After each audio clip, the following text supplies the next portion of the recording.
When the pressure in interlocked plates is suddenly released, the energy waves or ripples are felt as vibrations or tremors. These tremors originate from the stress points which give way and are called earthquakes. An instrument called the seismograph measures the intensity of earthquakes. Since earthquake tremors can move in any direction, a seismograph records movement along the X, Y, and Z axes.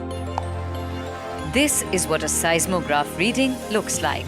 The crests and troughs indicate the amplitude of the vibrations. To see your own seismograph reading, shake your device and see what happens.